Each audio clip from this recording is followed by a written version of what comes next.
पीपाजी महाराज से किसी ने कह दिया कि जिन श्री कृष्ण को आप खोज रहे हैं वो द्वारिका और वे द्वारिकाधीश तो समुद्र में हैं। कहने वाले ने तो व्यंग में कहा होगा कि बड़ा तुमको संतोष नहीं है दर्शन से मंदिर में, तो जाओ कूद पड़ो समुद्र में। सबके देखते देखते पीपाजी महाराज सीता सहचरी जी के साथ समुद्र में कूद गए और लोगों ने कहा कि देखो तो सही, किसी जमाने में गागरोनगढ़ का नरेश जो रहा, इन बाबा बैरागियों के चक्कर में फंस के उसकी बुद्धि इतनी मारी गई कि देखो तो सही, इतना भी विचार नहीं कर पाया कि भाई मैं मरूं क्यों। लोगों की दृष्टि में तो वो समाप्त हो गए, उनकी जीवन लीला समाप्त हो गई। लेकिन आप भाव के अनुरूप स्वर्णमयी द्वारिका में पहुंच गए, जहां द्वारिकाधीश प्रभु ने रुक्मिणी जी के सहित स्वयं अगवानी करके स्वागत किया। वो 7 दिन 7 रात्रि तक द्वारकाधीश के निज महल में संत श्री पीपाजी महाराज सीता सहचरी जी के सहित विराजे। अब ठाकुर जी बोले कि अब आपको जाना पड़ेगा। अरे बोले महाराज, आपने तो गीता जी में कह दिया यहां जाकर जीव लौटता नहीं, वही मेरा परम धाम है। ये आपका परम धाम द्वारिका है, यहां आकर हमको फिर लौट के जाना पड़ेगा। बोले इसलिए लौट के जाना पड़ेगा, यदि लौट के नहीं जाओगे तो मेरी भक्ति कलंकित हो जाएगी। लोग कहेंगे भगवान के नाम पर श्रद्धा विश्वास रखने वाला एक संत समुद्र में कूद गया, उसकी रक्षा ठाकुर जी ने नहीं की। इसलिए मेरी भक्ति की महिमा को उजागर करने के लिए आपको जाना पड़ेगा। और ऐसे नहीं, द्वारिकाधीश जी ने स्वयं श्रृंगार किया अपने भक्त का और शंख चक्र की छाप दी कि जीवों को शंख चक्र प्रदान करके तुम संसार से मुक्त करो। वो स्थली है द्वारिका, आज भी वही द्वारिका है, आज भी वही द्वारिकाधीश है।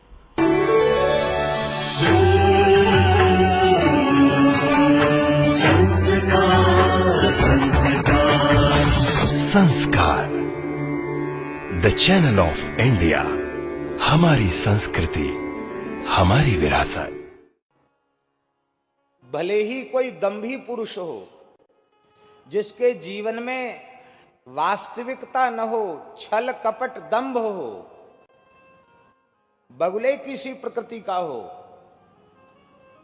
ऐसा चतुर चालाक पाखंडी धूर्त व्यक्ति भी यदि इस संत समाज रूपी तीर्थराज प्रयाग में गोता लगा लेता है तो वो भी नीर क्षीर का विवेक करने वाला हो जाता है।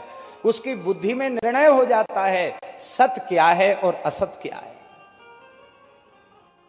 सत असत का विवेक मानस जी में ही गोस्वामी जी कर रहे हैं।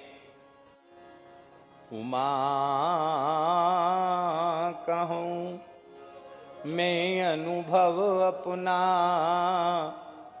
सत हरि भजन जगत सब सपना। जैसे स्वप्न के पदार्थ के प्रति अहमता ममता आसक्ति नहीं होती, ऐसे ही संसार के पदार्थों के प्रति अहमता ममता का आसक्ति का त्याग करके वह भजन में अनुरक्त हो जाता है। ये इसकी महिमा है।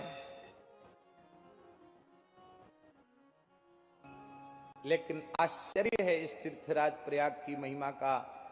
जो बगुला प्रकृति के जो लोग हैं, दंभी पुरुष, वे भी इस संत समाज रूपी प्रयाग में गोता लगा लें, वो भी तत्काल हंस बन जाते हैं।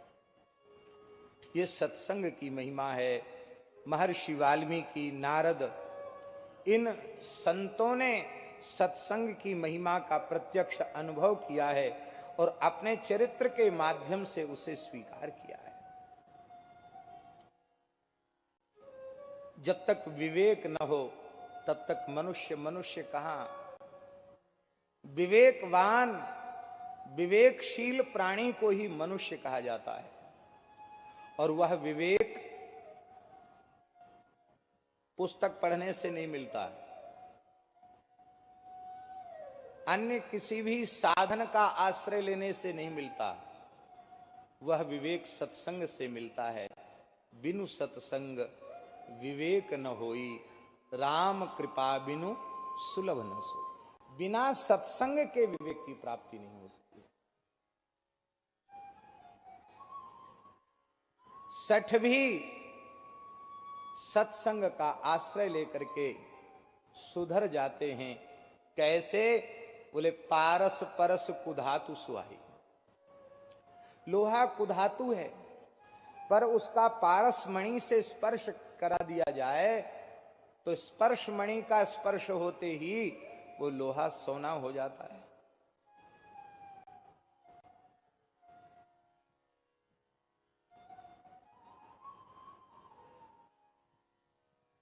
लोहे को ऊपर से कुछ आवरण चढ़ा दिया जाए, कवर चढ़ा दिया जाए, कागज का, कपड़े का, किसी चीज का आवरण, और फिर पारस पत्थर से छुआया जाए तो सोना बनेगा? नहीं बनेगा। अनावृत लौह का स्पर्श स्पर्श मणि से होगा तो ही वह स्वर्ण बनेगा। ये बात हम इसलिए कह रहे हैं, संत पारसमणि हैं, लेकिन आवरण रहित तो होकर के, कपट शून्य होकर के संत का, सदगुरु का संग करना होगा तो जीवन सोना बनेगा, नहीं तो नहीं बनेगा। दुर्भाग्य की बात यही है, संत सदगुरु का संग भी हम करते हैं, पर कपट का आवरण रख करके तब संग करते हैं। इसलिए जीवन भर साथ रहने के बाद भी कोई लाभ होता।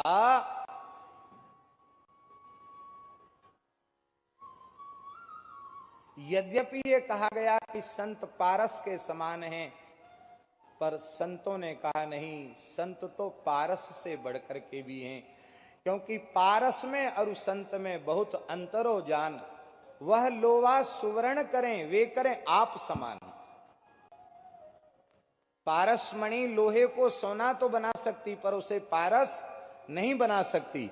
पर संत जिस जीव पर अनुग्रह करते हैं उसे अपने जैसा बना देते हैं।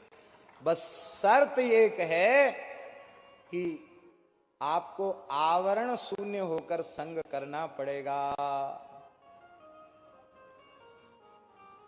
होय न विमल विवेक गुरु सन किए दुराव।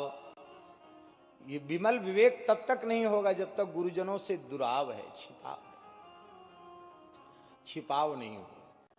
हम अपना हृदय खोलकर उनके सामने रख दें, उनकी नजर बचाकर कुछ न करें। सब ये होता तब है जब उनके प्रति हमारी मनुष्य बुद्धि होती है। जब भगवत बुद्धि हो जाएगी तो उनसे छिपा क्या है। फिर जब हम अपने आप को खोलकर उनके सामने रख देंगे, बस फिर काम बनने में देर नहीं।